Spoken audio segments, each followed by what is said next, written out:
right, y'all tuned in for another episode of Banked Out Radio. I am your host, Andres Cook, and in the building I have Kinte from Klean Kuts Barbershop. What's up, man? Not too much, man. How you got going on? I appreciate you taking the time out your busy schedule to come on to the show. And I wanted to welcome you onto the show because of Slum, it told me that you'd be a good person to interview, and I do a lot of stuff with Slum.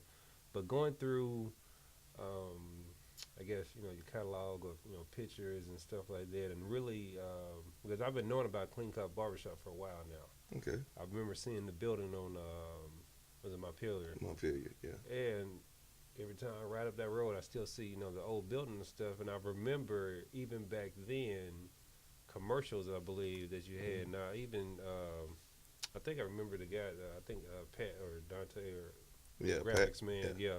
He can go by so many different names. I think he's graphics man now, like P. Diddy. He did one of your commercials. And I thought that was fascinating because, one, you don't see a lot of black businesses advertising their business.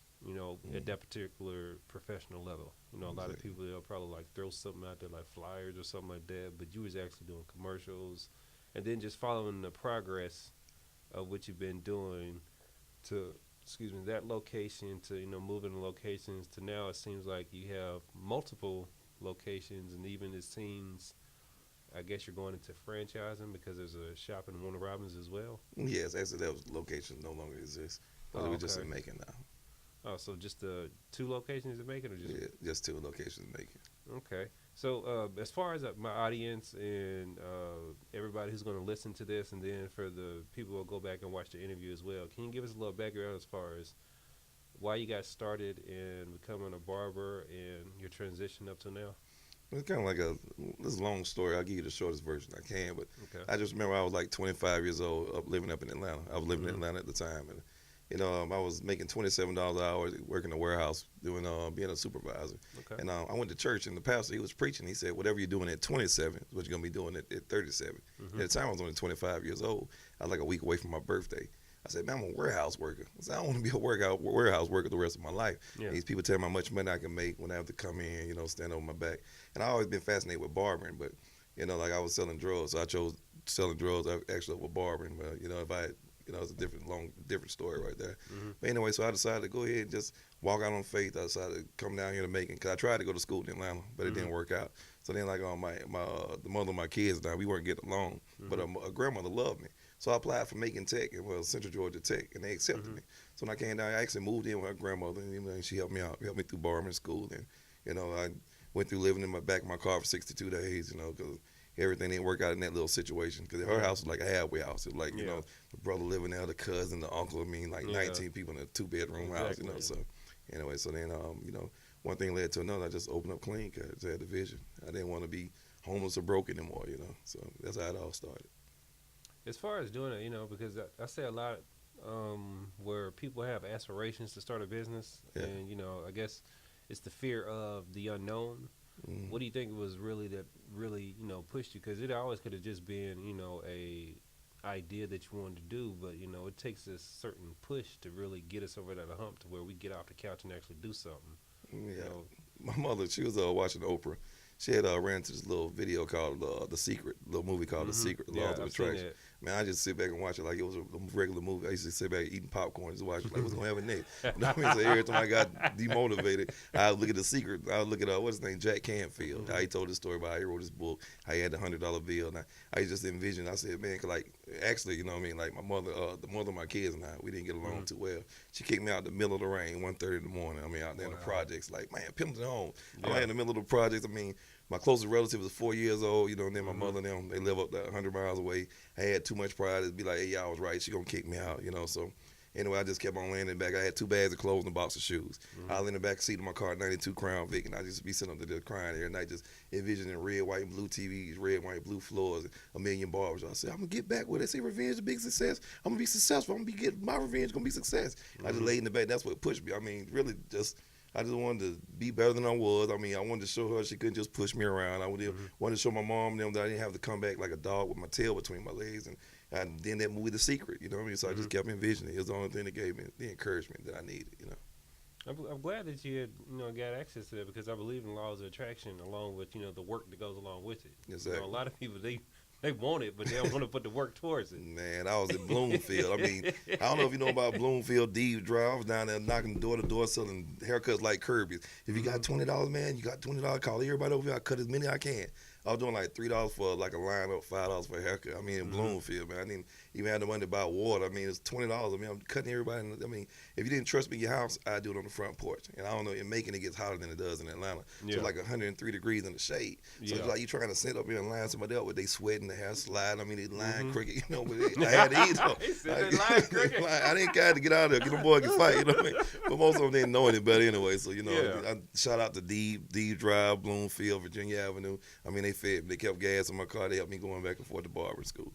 But a story like that, I think, really needs to be told, and light needs to be shed on that because look at the perseverance that you went through. Yeah. A lot of people would give up, and I tell people if there's a will, there's a way. Exactly. And I'm like, you went through a lot. You really paid your dues to be where you are right now. Man. Yes, and I'm like, doing that, I'm like, 103-degree weather. Man, you know what I'm saying? $20 cuts for like 10, 20 people. 50 people. 50 people. I'm like, man, that's like, what, 25 cents a person? Exactly. I had to eat. So, exactly.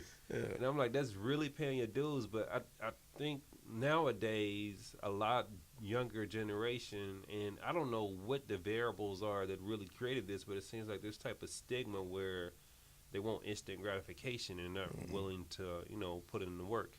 I know, I can tell, but I want you to make sure that you say this to the viewers. Do you feel that your success now and what you had to go through, it feels like a lot more to you, and that you really, I guess, built a solid foundation, something sturdy that won't be able to, wash away? Yeah, I mean, elaborate a little bit more on that. Like, be a little bit more clear on what you're asking before I go into that. Do you appreciate all the struggles that you went through to be able to see where you are now? Can you really fully appreciate the success that you have? I really do, because like when I told you I quit the warehouse job, I actually had to go back and work at Wendy's. Like, I was making $27 an hour. So when I walked away, everything, I depleted all my 401k, all my savings. So I had to go work at Wendy's for $6.25 an hour. And I just remember one day I was out there sweeping the parking lot. I'm like, they got me sweeping the parking lot. I'm pretty known in Atlanta, so it's just like, man, I got my hat tucked down. But as I was sweeping the parking lot, I remember I kept on getting pennies. And I sweep up all the pennies, I throw them away. I said, man, I ain't going to throw this money away. Because I read an article where Oprah said she was never too good to pick up a penny. So I said, if Oprah can pick up a penny, I can as well. So I started putting all the pennies in a pile. And just like I seen it, next thing I know, I had $3 worth of pennies. I said, dang, I wonder how many other pennies I threw away. So, like God spoke to me, like, if you just be grateful for the little bitty things, I'll bless you with abundance. See what I mean? So it's just like, when I learned how to do that sweeping that parking lot, when I learned how to do that spot sweeping in Wendy's and how to do the line clean, now, if you come in my shop, I know how to spot sweep, I know how to mop, I know how to clean. It prepared me for everything I was doing. So, yeah, to answer your question, I do. I appreciate everything I went through because it laid the foundation. I definitely, I see it, and I really love, I can feel your energy and your passion through the videos that you put out, and I watched a couple of them, and I really love, the movement. Some people are good at what they do. Yeah. But the ones that are good at what they do and have the passion, because you feel that you can do this without getting paid. That's what it seems like to me. Yeah, exactly. Getting paid is just the icing on the cake. I didn't get paid in Bloomfield. Yeah. Nothing. So, yeah. Does that, is that one of the things that you think that really sets you apart from, I guess you would say, quote-unquote, competition of other shops? Yeah, because, I don't believe in competition either. Competition is a sin. That's like God didn't create enough for everybody. So, yeah, but I think that's what it is. Because, honestly, I could probably think of 20 barbers off the top of my head that cut better to me, in my opinion. But it's just they won't be as consistent as me, and they won't be as passionate as me. Your passion draws people to you. It's if you do what you love, you never work another day in your life. Exactly. So with that being said, my passion drives people towards me. They don't come to me for my skills, because everybody got a friend that cuts their hair. People play, but every black man has the ability to cut hair and play in the mirror with their own clip. They come to me for the conversation, for the passion, for it's just because there are a lot of people with a better skill set than me. Because I don't strive to be the best. I don't ever want to be the best barber. I actually want to be the richest. But with that being said, your passion will make a way for you. So I don't. So then, with that being said, it seems like your the way that you approach barbering, you look at the nuts and bolts of the business side of it. compared to some others, like you said, being on time. Yeah. And I like I saw the article or the coverage that was on 41, I Yes. believe, where they were talking about going from being a barber to a boss. Exactly. And can you elaborate a little bit more on that? And like, how do you view the business side of barbering and owning your own shop? I just really feel that every black man has the ability to cut hair. It's just like if you watch all the Indians in Bloomfield, they'll pile up like 12 of them in one gas station, and then next thing you know it's 11. Then they're back at 12. But it's just like that first one that moved out of there, he has his own gas station. So the way I do it is I set people up in their own barbershop. I give them their own opportunity. They stay up under me like 2 or 3 years because many of the barbers that come to me, they don't have their license. So they wake up under me as an apprenticeship. Yeah. So so it's just like you're kind of like an indentured servant. So therefore, you come to me for these 2 years, you get your license, and then you take one of the barbers with you and you put them up under your license, and then it just spreads out like that. So now that our economy is growing, we're keeping the money in the community. Everybody has their own way to pay their own family, and each one teach one, reach one. You know what I mean? It's simple as that. Why do you think some barbers what is the biggest thing in your opinion why they don't thrive as far as like professionally? What is like the top 3 things that keep them from growing and reaching their full potential? Unprofessionalism, lack of passion, irresponsible. I mean, because most barbers, the average barber, is just like, either you're an ex-dope boy or you're really just like somebody laying around the house. Because people don't take it seriously. They think it's a hustle. They don't understand it's a profession or a job. So they just like, you're laying around your girlfriend or your baby mama house all day. It's like, you need to get out and get a job. I'll go buy some clippers, sit in the shop and play games all day. That's what they want to do. So they don't take it seriously. They don't understand you have to have a set hours of business that you have to, guidelines that you have to abide by. That's why when a lot of them come to Klean Cut, it kind of deters them. Like, what do you mean it's a job? You know what I mean? What do you mean I got to be here at 9 o'clock? What do you mean it's a late fee? What do you mean it's rude? What do you mean we can't listen to custom music? I mean, it's just like they don't understand the professionalism side of it.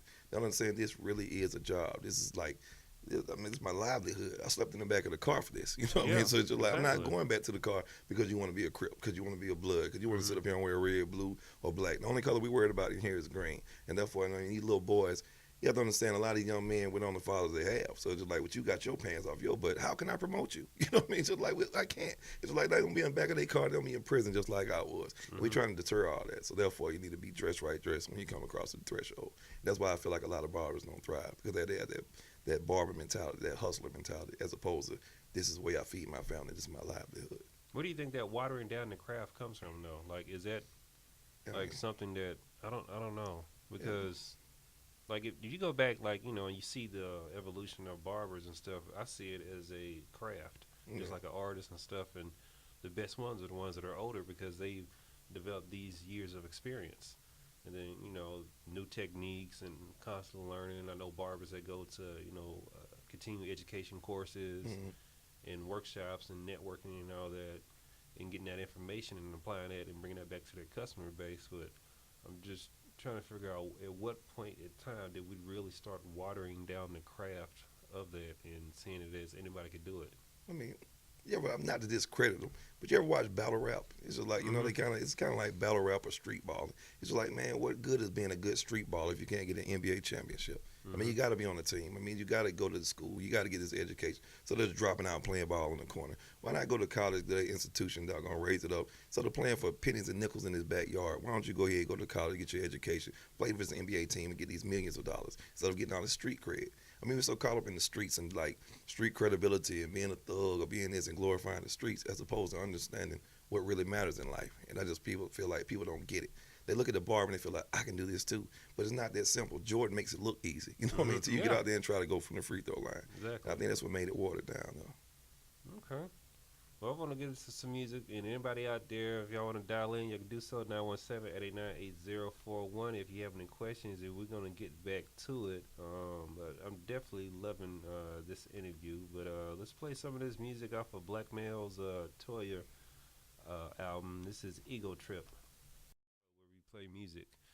But we're here with Klean Cut founder Kinte. And, we're going through that history and what it is to really be a barber in the industry. Being because I get this all the time, being a black business owner, were there certain things that you experienced and that you can probably still experience now that your counterparts didn't go through? man, they don't take us serious. Mm-hmm. They don't understand, like, especially appointments with me. Yeah. I mean, they might set an appointment at 7 o'clock in the morning. Then they show up at 9, like nothing's wrong. So, well, you ain't gonna be here anyway. I mean, so, why would I lie to you though? I need the money. You know, it's just like, I don't know. Like, they don't take us serious. You know, that's mainly what I go through. They don't really just take us serious. They feel like they can devalue like our prices or to undercut us. Especially when I was in the flea market, they like coming up to the flea market. I mean, it's still the same skill set. So why would you pay me less? I'm still Kinte. You know? Yeah, exactly. Yeah, but that's mainly what it is. Just they trying to undercut us, and they just really don't take us as serious. You know, professionalism isn't there. Yeah, and I think that's sad. You know, because I feel that beauty parlors, barbers, you know, people in that particular industry, you are like the last pillars of what we have, you know, left. Because, you know, we're in a lot of sectors, you know, it's 2.6 million black businesses, but we don't have the same representation as it is in, you know, some industries. And it seems like, you know, that is the last thing that we really have to our own, because anything else we build outside of that, either we build it and it gets to a point to where we sell it, which I don't believe in, you know, we should do. But it gets to the point to where they come in and either they kill it by creating other, you know, multiple competitors, and then they take over the industry, or whatever the case may be. But it seems like y'all are a really good pillar in the community, because you come across a lot of clientele, you know, and I feel that. And I think I saw you say this on one of your videos. You know, you're more than just a barber, and I think your motto is, you know, you're changing one head at a time. Exactly, changing one head at a time. And you know that role. Do you really feel that role every single time? Every single time. Every single time somebody like a sits superhero, man. I mean, you can look on your first day of school pictures, you look at your wedding pictures, your prom pictures. I mean, we're there. I mean, whether I got you the job, the girlfriend, or the good conversation, or whatever it is, the compliment made to boost up your day, boost up your self-esteem. I really do feel like a superhero. Like I said, we're the only father a lot of these guys even had, little young men. I mean, I tell you, you sit in my chair, you're gonna say, "Sir, we're not the same age." I mean, you gonna put some spec on it. You know put some spec on my day. You know, they put some spec on it, man, every single time. Mr. Kinte, Mr. Kinte. I see some kids now, they're like 20 years old now, they still like, Mr. Kinte, Mr. Kinte. I'm like, I remember you, man. You know, they got kids of their own now. Yeah. They still like that though. So yeah, and I truly take pride in being a pillar in the community. Even though I don't even plan on being here that long, you know, because I've seen barbers what the barber game can do to you. I mean, I ran into barbers that I looked up to. I see them with their orthopedic shoes on, you know what I mean? It's just like man, they humped over, they bags under their eyes, they still cutting for 13 to 14 hours, you know. Like me, I aspire actually to be a motivational speaker, but I'm just using barbering as a platform. But you know, I can see it in you though. Like I really can, because like you come across that way to me. Like I don't look at you as, you know, a barber. Like that is one skill that you have. Exactly. And I know that, you know, we are all multifaceted people, and there's layers to all of us. But that's what I really feel that, you know, will resonate with people, and that, you know, I can see it. You know, because I appreciate that. I can see where, you know, you touch it, and just the way that you deliver stuff. And I want people to go like really check out your commercials and stuff, because I really get something from that. Amen. You know, how is it, you know, putting your team together, and are you satisfied, or are you still in the process of tweaking it and regrowing it? Or I'm very satisfied with the team I have right now, but I just feel like it needs to be bigger. We need to touch more people. I mean, because Macon just needs a change in it. Like I feel like when I first got here, man, like just a kind of off subject, but you know, it's no secret I've been to prison. I did 4 years in prison. So like when I went to prison, I was down there in like a place called the Alto, where 25 and under go. So I mean, I'm in there, I only have 4 years to do. Everybody else has like 25 years. I'm talking to like all my roommates, people around me. Like I got 50 years, I got 45 years, and I'm talking to them. They're like, I'm from Bloomfield, I'm from Macon, I'm from Fort Hill, I'm from Macon, I'm from Macon. And I'm like, dang man, I'm glad I'm from Georgia, man. I ain't never got to run to y'all. They said Macon is in Georgia. You know what I mean? 'Cause I'm from Atlanta. You know, I never heard anything outside of 285 loop other than like Savannah, Augusta, maybe Fort Valley. So I was like, wow, boy, I don't want to go to Macon. It's dangerous now, you know. So when I got down here, I mean, like I got down here like 2007 to go to barbering school. I was over there I was living on Reynolds Drive, kind of like in part of Bloomfield. So I mean, somebody died every day for like 7 days straight. I like, man, I need to move back to Atlanta where it's safe at. But then it was terrible. Which is just a misnomer as far as like. That's not a misnotion. Statistics. That's not a misnotion. Macon is a dangerous place. It's like in Atlanta, somebody might die in Decatur. They might die in Marietta. They might die in Stone Mountain. But then in Macon, they die on 1st Street, 2nd Street, 3rd Street. But, but to that, though, I'm like, per capita, whatever, I'm like, it's smaller. So, of course, 10% of, 100,000. Cousin. And, 10% of like 5 million. You know he ain't built like that. You know what I mean? So anyway, but the point is, I was just in a hurry to get back to Atlanta. Yeah. Now that I've been down there, like, I feel like God just really wants me to plant a flag down here. He wants me to change the world one head at a time, but I got to start right here with Macon. I feel like that's where I'm supposed to be at. Yeah, I'm not from Macon, as you can tell. Yeah, but then, I can't tell you don't have one solid color. I mean, your shoestrings. I mean, not to be off the subject again, but it's crazy because like I tell people all the time when they come to the barbershop, I can tell where you're from, what side of town you're from. Like, how can you tell? It's like because all y'all dress like Power Rangers. I don't know if you watch Power Rangers. Like, Jason always wore red. Billy always wore blue.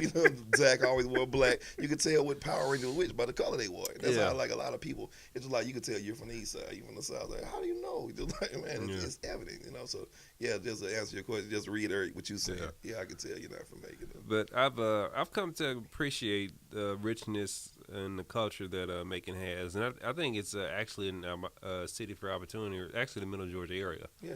And that's why I started doing this and all the other stuff that we do, especially working with artists, because no one is educating the artists about the business side of music. Been there, done that. No one's creating platforms for them to really thrive in and showing them this is how the business works, and it's more than just going into the studio, laying down tracks and coming up with songs, whatever, and just throwing them out there. Yeah, exactly. There's a whole structure and process behind everything. But yeah, and my wife, she's from here, so and now we got kids, and we're raising our kids here, and like my kids don't see like all this other stuff that other kids are exposed to, whatever. They just live somewhat of a comfortable life, and I'm not trying to put them in some type of shell or whatever, but at the same time, I want them to appreciate the city and be able to want to give back to it in whichever way they feel they're supposed to and it's possible for them. So like I have a different viewpoint about Macon or whatever. And when it comes to all these statistics and things like that, I'm like, statistics can be skewed and stuff like that, but I'm for the city. I want the city to thrive. I know it's going through this gentrification process right now. But I feel that with the population that we have here, and especially that represents us, we should be able to move the city and move the needle in the direction that we want to. Make a difference. We just have to, band together and really support one another in the endeavors and have this vision where, even though we might do different things, it's all going towards the same, common goal. Exactly. As far as, I guess, things within the future, like a 5-10 year plan, what do you see yourself doing as far as like with the job? Is it going to be a step back process, hand it down, to kids, or just close out shop completely, go on a motivational path full time, or? Well, right now I'm actually writing the book. Okay. The book should be ready by May the 1st. Do a book signing and everything going on like the first week of May anyway. Have the book going, and then I have like products and stuff when I go on motivational speaking. Plan to speak at least 2 or 3 times a month from May all the way until the end of the year. And I plan to retire from the barber in 2021. And I'm going to write a book about that called Fade the Blue. You know what I mean? Kind of like Jay-Z had to fade the black. And I just want to go around like I like Les Brown and Eric Thomas. I mean, they're like my role models, my heroes. But if you go around making, it's just like you can talk to anybody. They don't know who Les Brown or who Eric Thomas is. So they never heard a motivational speaker. They haven't been taught how to imagine life. That's what my first book is about. It's called Clean Cut Blessings Through Lessons, just like life lessons, like how you get blessed through life lessons. I mean, things that you go through in life, just to help people have a clear, concise, like discipline, order, instruction, guidelines. If you don't have like discipline, order, instruction, if you don't teach your kids that, then prison's gonna teach it. That's why I learned at Georgia Department of Corrections. Just like they reinforced what my mom tried to teach me. I mean, I didn't catch it till the second time, but so that's why all I want to get on is like motivational speaking. That's gonna be my end game right there. And then okay. That's definitely dope. So the first book, is that already out, or is that something that you're going to put out? That's what I'm going okay, so hey, definitely you can come back and talk about that book when it comes out. And then that's what platforms like this are for. Exactly. I want everybody to be able to go out there and push. And the fact that you've already have a game plan set up, and like I love talking to individuals like yourself. Because you already know what you want to accomplish. It's just a matter of doing it. Exactly. You're not like some individuals who just who dream and don't really have the fortitude or the foresight to really go out there and do it. I'm like, you just said you got this book, you already got another book planned. Exactly, yeah. And, you got your steps to where you want to have 2-3 engagements a week. A month, and to be able to push and promote that book. So definitely, I look forward to that, and I'm going to support. How do you feel your support is with the community? And I'm sure you have a diverse clientele that you cut as well. So how was that picture for you? The support is pretty good. You're in making a lot of people say, "Oh, we don't support each other enough," or whatever. But you got to kind of generate that support. Why would someone want to support you? Why are you worth supporting? You got to put a good product out there that you believe in. I don't push anything out there that I don't believe in. And like I said, I'm passionate, and people are drawn to your passion. They can see how passionate I am. They know I'm not playing, so therefore they know I'm not blowing smoke up their butt. So they don't have a problem supporting me and coming through, whether it's a video or a simple post or something I'm doing with my children or a book or whatever. I feel like the book's going to do really good. I want to sell 10,000 copies in 6 months. Okay. So that's my goal right now. That's what I'm talking about. Excuse me. As far as any up-and-coming aspiring barbers and people who want to transition from maybe they're just doing their apprenticeship to they want to open up their own shop, what tips could you give them to become successful, and then what pitfalls could you advise them to not make? And the only pitfalls you could have is like some barbers get discouraged when they go in there. I mean, you don't cut with 2 heads a day, so you're like, I ain't going in tomorrow. It's raining. I mean, the only tip I believe I can. Just believe in yourself, believe in yourself. That's all I can tell them to do. And just like Will Smith, he's one of my favorite guys as well. He has a thing called no plan B theory. It's just like plan A. Yeah, I say that a lot. It's just like, because you have a plan B is simply say, this is what I'm going to do when I fail. So therefore, just believe in yourself. Like Clippers are nothing. I mean, it's just like you're going to have plan A is Clippers, plan B is Clippers, plan C is Clippers. Like LeBron, they were talking to LeBron one time. They asked him, they said he was giving this speech about when he was going to the NBA. And he said, when I was in 3rd grade, my teacher told me, said, write down 3 things you want to be when you grow up. I wrote down NBA, NBA, NBA. And where is he at? He's in the NBA. So if you're up and coming barber, write that down. Barber, barber, barber. And just set mini goals for yourself, like miniature goals. Like, I want to make $50 a day. I want to make $50 a day, just $50 a day. And then just gradually climb. Just set realistic goals and sit there and believe in yourself. I mean, Facebook is free. Just 3 simple posts a day can change your whole life. Instagram is free. 3 simple posts a day can change your whole life. And they say, you pass out 10 flyers, 1 comes back. So if you only want 1 new client, just pass out 10 flyers. If you want 10 new clients, pass out 100. Simple as that. Just believe in yourself. Just keep pushing, because somebody's going to buy it. Yeah, and I think a lot of people don't realize that approach to it, and that it builds up, and it's about the long tail. It's not about the short tail. Exactly. And I believe in that too. I'm like, especially with the plan A. I think I posted a lot. I'm like, what's the point of a plan B? Exactly. You fully committed to 100% committed to plan A. Exactly. Because when you don't commit to that first plan, you give doubt. And when doubt sets in, it's over. Exactly. It's downhill from there. Exactly. You're killing your own foundation. Exactly.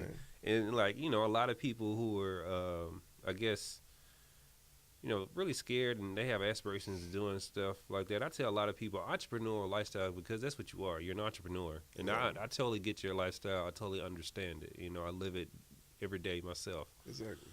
Congratulations. I was able to quit a $70,000 job with 6 kids. Wow. And their lifestyle did not change one bit. Amen. Wow. Exactly. Congratulations on that. I appreciate that. But I understand what y'all go through, and a lot of people look at me because my time is my time. I can do whatever to with my time. I know what I have to do in order to make the money that I need to live off of, pay the bills, yada yada yada. So I don't have to give that same schedule that everybody else has to give to, working for the man or whatever. And there's nothing wrong with those individuals who do that. But the ones who have the aspirations and know they want to be able to do something different with their life, I tell them, look, it's either you're committed or you're not. Exactly. This lifestyle isn't for the faint of heart. Exactly. Because it takes a while to build up.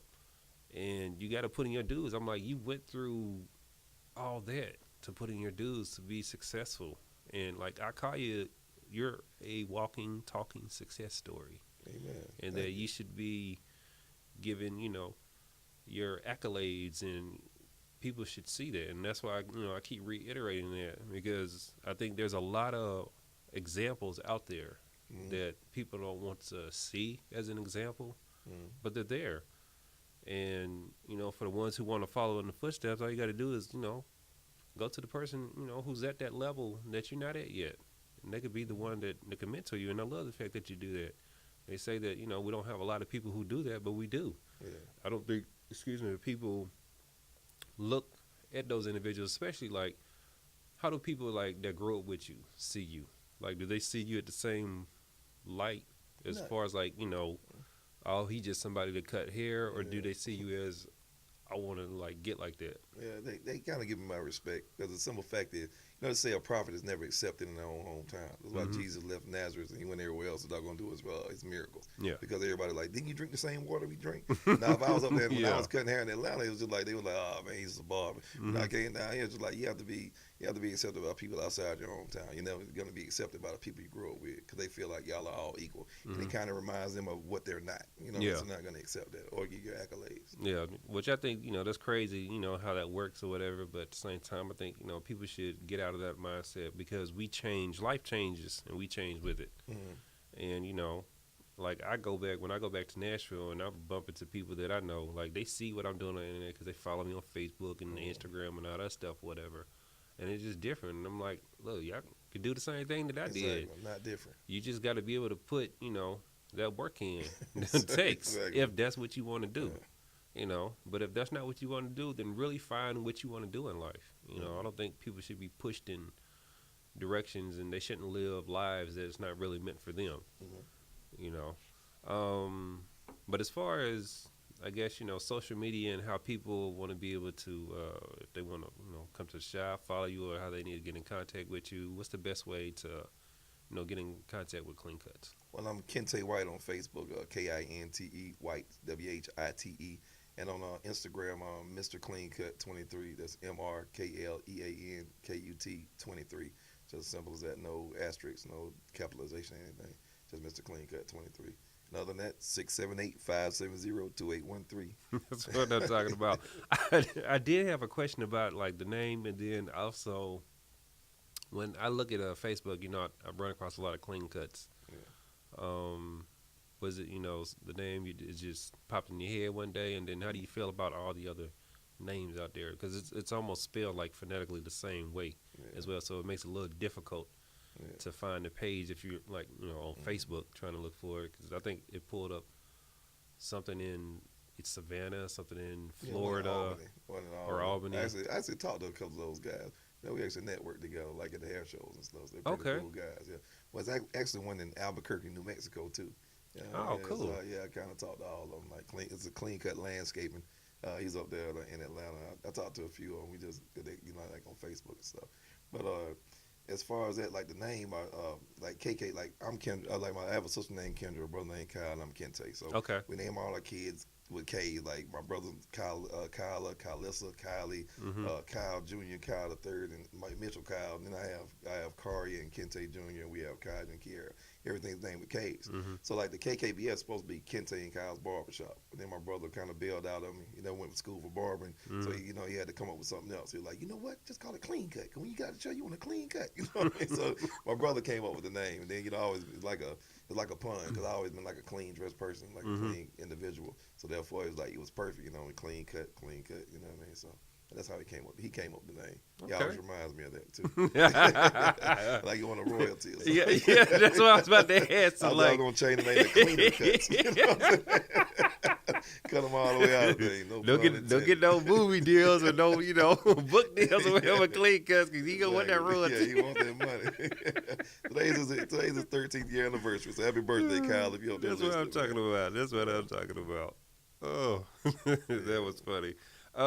With the cage and stuff, with the names and like when you introduce, do people be like, wow, that's a lot of cage and stuff? Because my kids and my wife, we all have A names. Wow, yeah. So I have eight kids with 8 A names. Yeah, wow, so you had 6 at first. You got 2 more. Wow. Yeah. Congratulations. But you're making a lot of money. Wow. John and Kate. People do be teasing me about that or whatever. Then they be like, "You got 8 by the same woman?" Yeah. It's crazy how times have changed or whatever. I seem like more of an anomaly, because now people have might have that many kids, but it'd be like with different partners and stuff due to whatever life situations have come across or whatever. Them people like 8 by the same women. Like, what did you do? I don't care about 8 different women. I was like 8. I stopped at 2. That's enough. I had to open up a bar. I had to open up a radio station. I tell you, we're the wrong business. That's pretty fine. Well, it's not only that. I got the radio station. I got like the independent record labels, production company we just started, and then this particular building we're in a counseling business. So you got a business for each kid. Yeah, hey, that's the plan. So as they get older, because my oldest right now is 14, and she's in high school, and she's made that transition to a freshman and all that. So as they get older, I'm just going to scoop them up and put them in different places, try them out, and see what they like. Exactly. I want them to be able to experience that, and then if they decide to go off and do something else, at least they have this experience, and they know that they can always come back, and work those particular businesses, really have a value for themselves, because I don't think people really value what we do, or, they don't want to pay what we're worth. Exactly. People always want to pay other people peanuts and stuff, and it goes back to the entrepreneur, lifestyle or whatever. Because I pay professionals with whatever they quote me. I'm like, "What's your price?" And exactly. And I don't talk you. It's funny how people set their prices too. Because what's y'all's prices like for hair? It's $20. $20, right? Yeah. Okay, a lot of people would be like, "Oh, well, that's high or whatever." But how did you come up with that price? Like, what was your theory behind pricing? Well, I started out with $12, and then I started getting burnt out kind of early. Yeah. So I went to a couple of hair shows. Hair shows like revival for barbers. So I went to the hair show, and I was talking to the guy. He said $12. He said, "Man, you need to be $15." So I went to $15. He said, "Man, he said even McDonald's workers get a raise." He said, "Man, you got to go there a couple of years." So and then I started raising my price to get rid of bottom feeders. Yeah. Dude, if he coming in here big and trying to undercut me for $13 and I do it, he don't send more of his friends over here. Now I'm cutting a whole bunch of people for $13. So that's how I came with my price, just to kind of weed out the riffraff. Like if you go to overtime, that $10 it weed out a lot of stuff. You know what I mean? Like stuff you don't have to deal with. You have to deal with smoke. You have to deal with certain individuals. So so you put their price up there to weed out certain people you don't want to deal with. That's I don't know if you know anybody over at Razor Line that's on. Yeah, I know. Wade. Okay, Wade. Yeah. I interviewed Wade back last year around July or something like that, and I was talking to him about the prices and stuff too, and he told me, that you set your price by the per minute. It's supposed to take $1 a minute or whatever for the cut. So if it's a basic cut and everything, then it'll take 20 minutes. Then $20. I think Wade said that dog over there price about that shop. You ever seen the shop? You been in there? Yeah, I go there all the time. Really, really nice. That's a nice shop in Macon, man. I did like I was saying, the other platform that I have, the Big Dad News Network. I did a segment. I have to share it to you. I did a segment on his shop. Yeah. So I went in, did footage and stuff like that. We talked about it and everything. I like the shop. It's nice, clean. It's like yours. No profanity and all that. Huh? Yeah, you don't even have any hair on the floor. No. They be able to sweep it up and stuff. Yeah. the funny thing is, I have 2 sons, so we all go in there, so shoot, when I go in there, I'm spending like $60, $70, $80. $1 per minute. Hey, he doing a nice little thing with books and barbers. You see that? Yeah, I love that. That's what I loved about that too, because I interviewed the Ashley Kirkland who did that. Yeah. I saw that and I thought, man, that was pretty cool that you're encouraging kids to read while they're sitting there waiting. That's something different that you don't see in the typical barbershop. Yeah, you don't see no hair on the book either. Way about clean.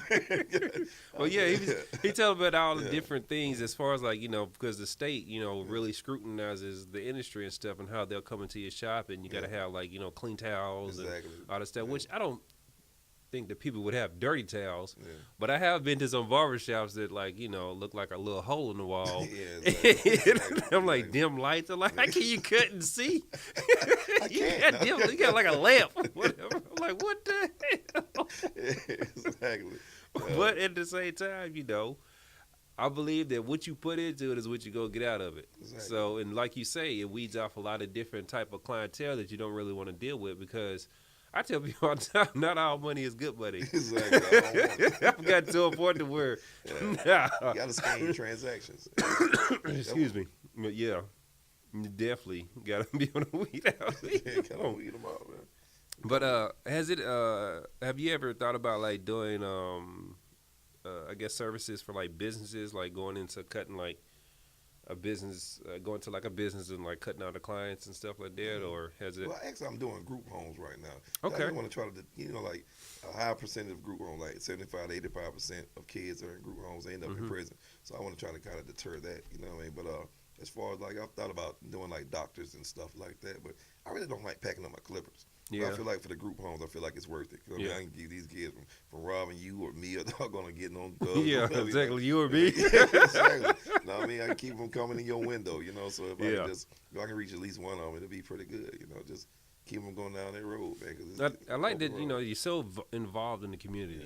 Yeah, exactly. We need more men like that. We need more men like yourself being out there and promoted, and other people should, take heed of that and what you're doing, especially giving your time to individuals where most of society would just throw them away. Exactly. As outcasts, and like, you had your second chance, and I believe people should have second chances. We all go through stuff where we make mistakes. Exactly. We're not defined by our actions. It's only when, we keep repeating the cycle and not learning from, our mistakes. Because we have to be able to learn from our mistakes, so we have to make the mistake.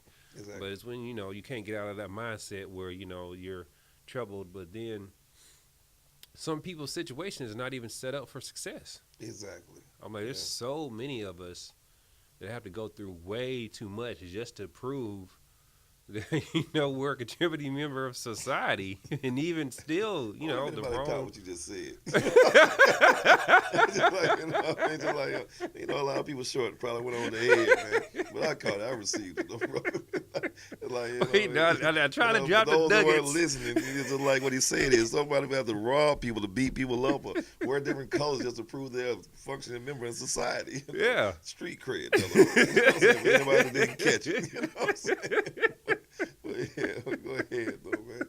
Exactly. But yeah, I just don't like, what we have to experience as a community. And, I love positive people, and I love having positive people on the show. And I wish you many more successes and whatever the movement and however far you want to take it, and then being able to transition into the motivational speaking, because I'll definitely come to those as well. And I'm having a great time doing this.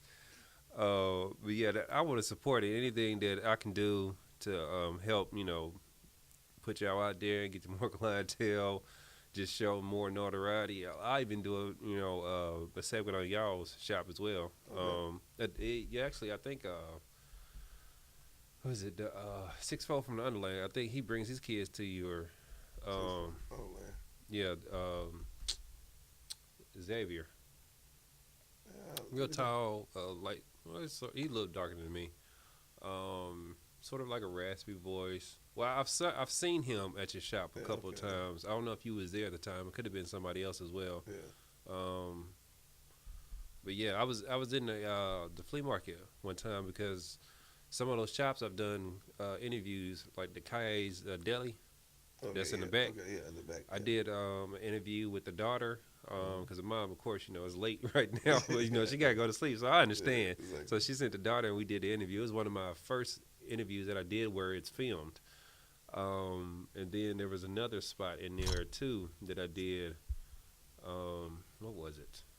But I just like highlighting black businesses. One, because I don't think they get enough promotion and advertising. One, they don't advertise themselves, but you're not in that that category. I love the fact that I saw your commercial while I was at Wade's shop. Oh, wow, ain't that amazing? Yeah, I was sitting there. I was. And that's why I'm sitting there thinking. I was like, where did I see that commercial at recently? Yeah, I was sitting there in the shop, just sitting there waiting for a cut. And I'm like, oh, there goes the clean cut. I'm like, but like I said, I've always known about your business because I've always seen those commercials, and I just love that you did that and you kept doing that. Just so people can get an understanding of advertising and really see the benefit of that. How beneficial has that been for you? Extremely beneficial. I mean, this past year I've been to Dubai, LA, and Chicago. It's been very beneficial for me. I mean, growth has been tremendous growth for me as well as the barbers as well. I mean, they've seen the successes because everybody can't sit in my chair. I can't cut everybody's hair. Yeah, exactly. So they get it as well. Then it allows me to bring in other barbers. I mean, it's been pretty good for me though.